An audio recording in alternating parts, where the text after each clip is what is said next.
Hello, hello. Welcome to your pleasure expanded, cheeky little workshop on impact play.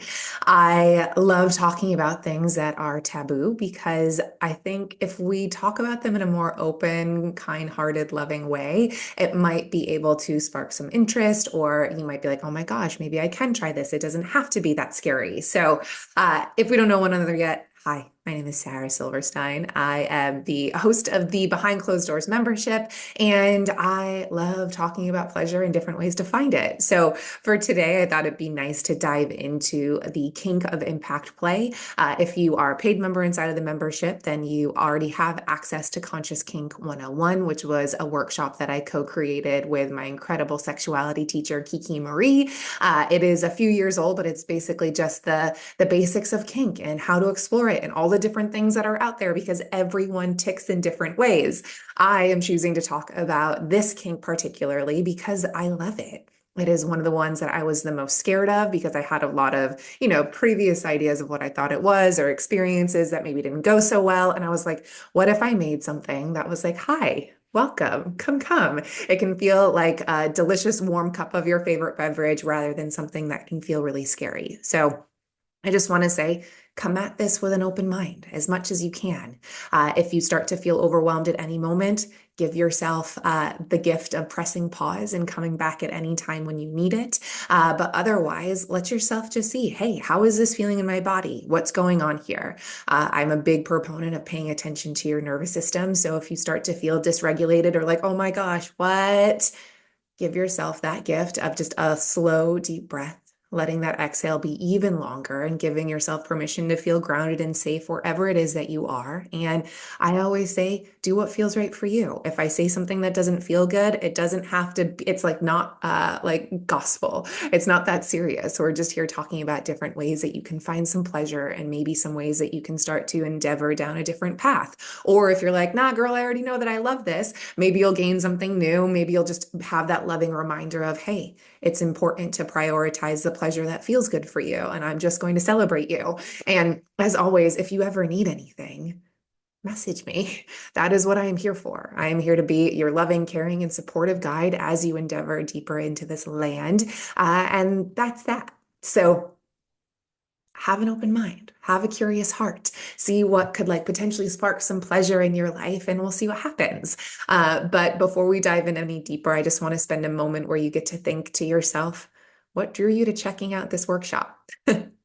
Is there something that has piqued your curiosity in the past? Is it maybe something that you're like, hey, I think I'm ready to kind of learn more about this or explore it down the line and, add it into your intimacy toolkit, whatever it may be. I want you to spend 3 to 5 rounds of just that slow breath, letting yourself fully land here before we go any deeper. Okay. So what intrigues you? What made you want to click on this? How you doing? How you feeling? And just let yourself kind of inwardly tune in for a moment. Okay. So slow breath in through your nose, sending it down into the body, feeling your torso expand, your lungs expand, and softly exhaling out through the nose, letting it be super slow.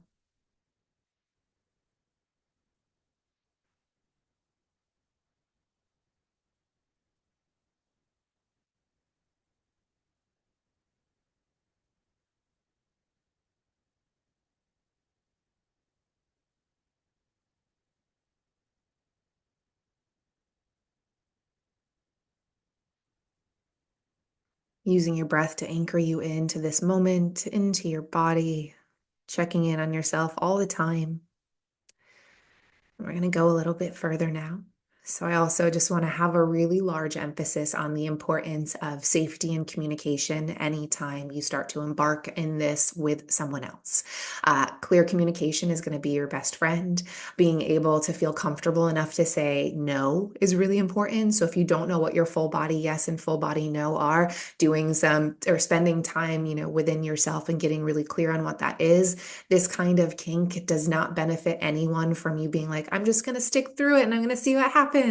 That is disavowing yourself. And it's important to remember that a yes is a yes and a no is a no. And a yes can turn into a no, but rarely does a no turn into a yes, especially if somebody's kind of coercing you to go deeper and further. So just being really clear on what your yes and what your no's are before entering into this kind of play with anyone.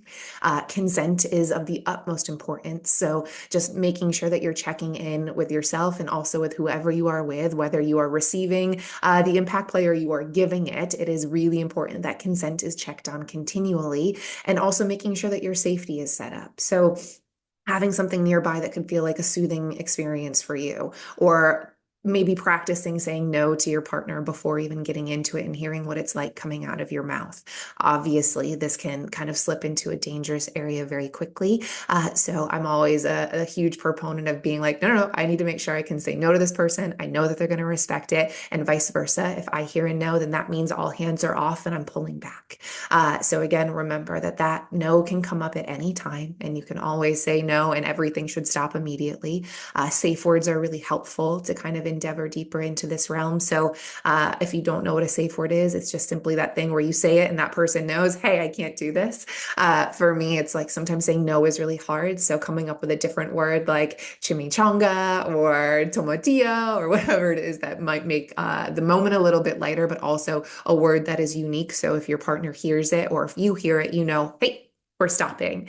Another thing that is commonly used in the kink world is using like the stoplight colors. So if you say red, then that means, oh, big no. Or if you say yellow, kind of like that yielding, like, hey, maybe this is a little bit too much. Maybe I need a check-in point going in between that. And then if it's like green, yeah, keep going, keep going. We're loving this. But just being aware of what those words are, what they mean for you, what they mean for your partner, and having all of this be established before you dive any deeper. Okay. Consent isn't sexy, but it needs to be. So make it that way for you. And now we're going to kind of go into impact play. And if you are a newbie in this realm, welcome, welcome. Impact play simply means that it is involving a consensual use of physical impact, like spanking or slapping or flogging, to heighten sensation in your body and to build connection with your partner. It can range from like super gentle to super intense. Everyone's comfort level and desires are really important here, which is why I say communication is really key. Getting clear on what it is that you're hoping to get out of the experience before being in the experience. So going over those safe words, having clear communication, talking about what it is that you're looking to get out of that will help you set yourself up for success. And there's a lot of different kinds of impact play, and there's a lot of different kind of tools that we can talk about. So I would love to just start off by saying your hand is an impact tool that you have on you all the time. If you're thinking, oh my God, I'm afraid to go into a sex store and buy a toy that's going to be like this, you have this available all the time. This can be a super intimate, it's a highly controllable kind of tool to be using because if it's not outside of you. So you know, like when a hand is on you or when you're putting your hands on someone, there's going to be that impact right there. And it's really great to go from beginner to intermediate. So you don't always need an external toy. You can use your hands as much as you want. Uh, and I often say starting slow is the best way, but you can also use something like a household item. Sometimes what I like to do is like go find three different things in our house that you might be able to bring onto my skin. It can be like a wooden spoon, a paddle, a metal spatula if you want. I don't like that kind of temperature play for me. I'm looking around my room now and I'm like, oh, what else could we do? And it doesn't always have to be something hard. So like, this is going to be silly, but like I have my slipper here. My slippers are just used in my house. My house is really clean. So what you could do is even just use the other side of that as like a little soft one right there. Many different ways that you can kind of take a look at that. I usually have books in here, but I'm painting my office. So you could even use a book as something fun. So you can always get really inventive and don't limit yourself to thinking that you need to have something specific like that. So your hands are always available. You can always have a scavenger hunt and go and find a couple of items throughout your house to play with. And then there are also impact toys, which are fun to get into. And I have two to show you. So this is called a flogger. And this is made out of leather. This part here is like super dangly and soft. And then up in here is obviously where the handle is. So it gets a little bit like you can really kind of grab there. What I love about this tool is that you can be super soft and easy. And I'm just going to use myself as this little explorative land. So if I'm putting my arm out right, you can take the flogger and just go soft. right? And you can just use like the little ends of it, be like, doesn't hurt at all for me. Feels kind of fun. The sound already enticing me. And then what you can do is you can build it up. So you can hear, I'm gonna bring my hand towards my microphone. So if we're going soft, that's like medium maybe. This is like a 2 out of 10, 2 out of 10. And it's fun to do numbers sometimes so you can get clear. And then you go harder and faster. Lots of different things you can do. I would say there's not even like any discoloration on my arm happening, right? So that's like super, super fun and low level. If you continue to go in the same spot over and over and over again, it's going to build up that sensation in the body. So this is my fun friend for soft play. Another option is paddle. So it's kind of similar to our hands, right? Similar surface. However, the leather feels different than a hand does. So you can always do soft little ones. Doesn't hurt at all. And then you can build up.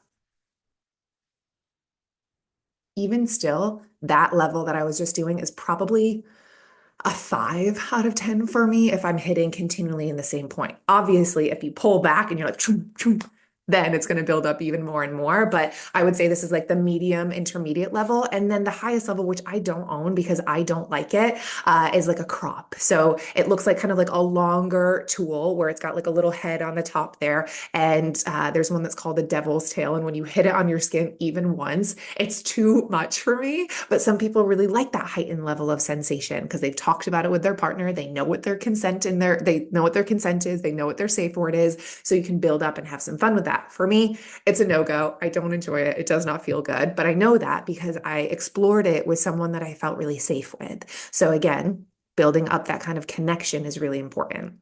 Um, Another key place to talk about of where we're going to be doing impact play is going to be where in the body do we want to be? So if you think in your head right now, would it feel great to have like a little like whip shooting across your chest? Probably not. Right. So here, there's not like a lot of fatty flesh. It's pretty thin. The bones are right there. If you hit that, it's going to hurt. But if you pick something that's a little bit meatier, like your thighs or your butt, then that's going to be something that will be able to withstand more of that impact, meaning that you're going to be able to take it from that range of super low and building it up to high. But if you're doing it somewhere where there's not like a lot of flesh happening here, it's really easy to get it to sting much quicker. And listen, that might be your thing. I'm not yucking your yum. However, for me, it would not be my favorite feeling. Super important thing to note is that when you are using something like a flogger or a paddle or a crop, you're going to want to be clear on where you're putting it on someone's body. So we just talked about butts and thighs being really great.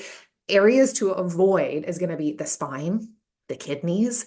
And listen, some people are into face stuff. If you aren't, that's okay. If you are, it's okay. There's no shaming that happens here.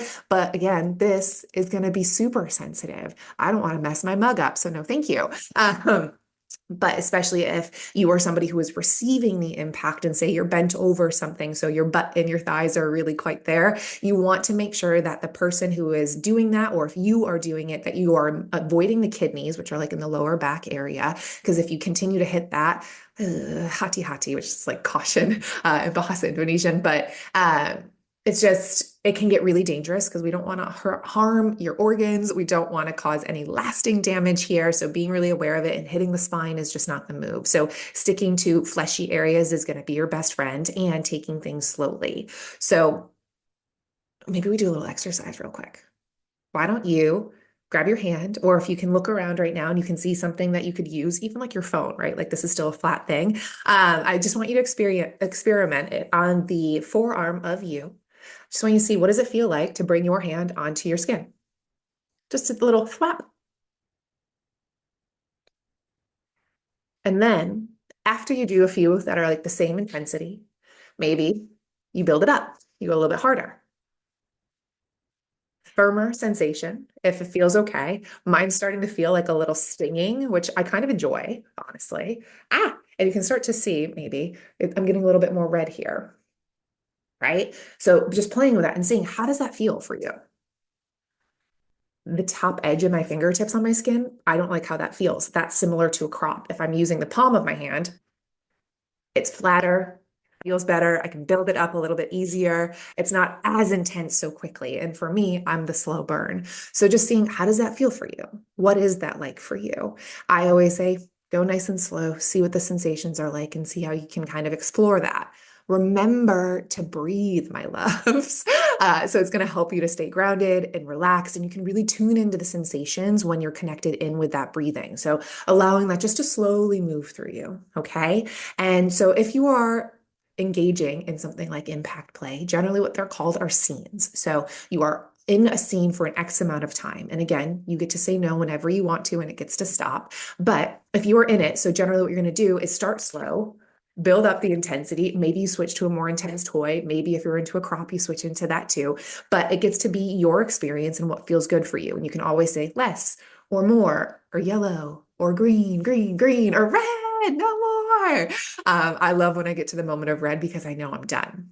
Right. So your duration gets to be whatever feels right for you and your partner, as long as they're also into it. I am often the one receiving and rarely the one that I'm giving. However, when I got into this realm, I was taught you should always partake in both just so you can see what it feels like. And it also builds up that trust with you and your partner. So if you're in a scene and say you started light and you got to the medium and then you're at the highest level of intensity and you say, I can handle no more, red, stop, or whatever your safe word is, then what I want you to pay attention to is aftercare.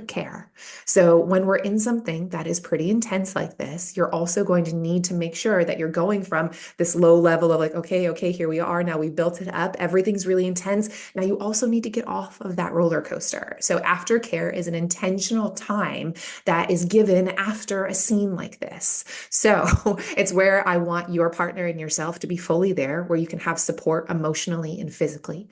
It might be nice to have a cozy blanket, a warm cup of tea, or, it's just something that feels good. I'm a big fan of skin on skin contact. It helps my nervous system regulate quite easily. So cuddling, speaking really softly and lovingly to one another, massaging the impacted area could feel real good, whatever it looks like. But it's really important that you spend time in that, because if you're just going from super intense, I'm like, now I'm off the rails. And then it's like your partner leaves, or like you leave your partner after you've done it, then it's like, oh no, abandonment, right? It can feel really scary. And sometimes what happens in an impact play is if you're in it long enough, you can go to some space which is called subspace. To me, it feels like the most glorious area of all time where I'm suspended. It feels like my inner child is there playing. I am just the most authentic self. It's cute because my voice even gets lighter. And I'm just really playful. So if I were to be left in that moment, I would feel awful. So always make sure that you're checking in with whoever you're with. You're spending enough time connecting in a way that feels good for the both of you, and also honoring like, okay, great. If we've been in aftercare for 20 minutes, then I have to say to my husband, okay, you can go now, because I don't want to hold him hostage forever. But just being aware of what feels good in that moment. How are you connecting with one another? Are you coming off of the roller coaster smoothly and softly, or is it like, whoop, we're done, right? So take a little bit of time there. And what I like to do afterwards is discuss. How did it feel?